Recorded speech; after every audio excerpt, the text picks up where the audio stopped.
இன்றைக்கு காலையில உதயநிதி ஸ்டாலின் சொல்லியிருக்காரு, அதாவது பாஜக நீங்க எத்தனை கோயில நீங்க கட்டுனீங்கனாலும் வரக்கூடிய இந்த தேர்தலில் வாக்கு உதயசூரியனுக்கு தான் செலுத்துவாங்க மக்கள் அப்படின்ற ஒரு கருத்தை சொல்லியிருக்காரு. உங்களுடைய மூன்றாவது முறையாக பிரதமர் மோடி அவர்கள் பிரதமராக பதவி ஏற்பார் என்பதை நாடு முழுவதும் இருக்கக்கூடிய அரசியல் சூழ்நிலைகள் சொல்லிக் கொண்டிருக்கிறது, மக்கள் சொல்லிக் கொண்டிருக்கிறார்கள்.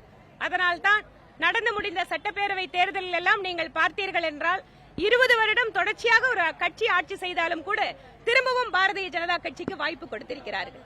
ஏனென்றால் தங்கள் வாழ்க்கையில் ஏழைகள் மாற்றத்தை பார்க்கிறார்கள். நேர்மையான அரசு, ஊழல் இல்லாத அரசு, அனைவருக்கும் வாய்ப்பு கொடுக்கக்கூடிய அரசு, ஏழைகளை முன்னேற்றுகின்ற அரசாக இந்த மத்திய அரசு செயல்பட்டுக் கொண்டிருக்கிறது. உதயசூரியனுக்கு கடந்த நாடாளுமன்ற தேர்தலில் கிடைத்த வாக்குகள் கூட 21 சட்டப்பேரவையில் கிடைக்கவில்லை. அதை மறந்துவிட்டார் போல இருக்கிறது விளையாட்டுத்துறை அமைச்சர் அவர்கள். முதல் வேட்பாளர் பட்டியல் அனௌன்ஸ்மெண்ட் பண்றதுக்கு பாஜக தயாராகிட்டு இருக்கு அப்படின்னு சொல்றாங்க. அது உண்மையா? அந்த மாதிரியான பட்டியல் ரெடி ஆயிருச்சா?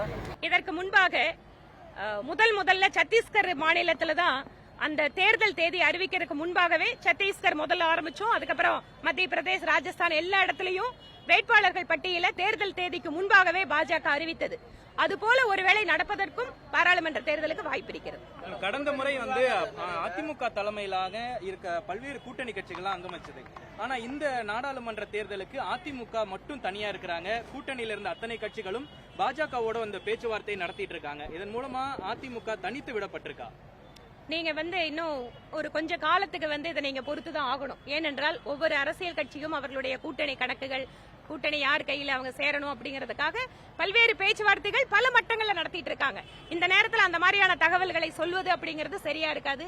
அதனால் தேசிய ஜனநாயக கூட்டணி தமிழகத்தில் ஒரு பலமான கூட்டணியாக இருக்கும்.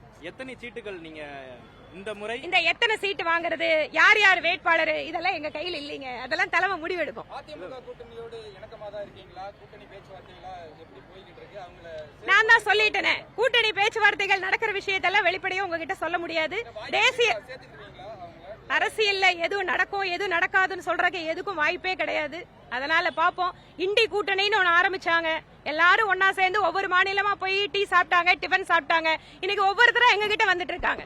நாட்டோட நிலைமை இன்னைக்கு எப்படி இருக்குன்னா, பிஜேபியை தாண்டி பிரதமர் மோடியை தாண்டி இந்தியாவுக்கு வேற யாருமே இல்லைங்கிற ஒரு நிலைமையை அரசியல்ல மிக மூத்த தலைவர்களே ஒத்துக்கொண்டு இப்போது எங்களுடன் சேர்ந்து கொண்டிருக்கிறார்கள். செய்திகளை உடனுக்குடனும் துல்லியமாகவும் தெரிந்து கொள்ள சப்ஸ்கிரைப் பண்ணுங்க.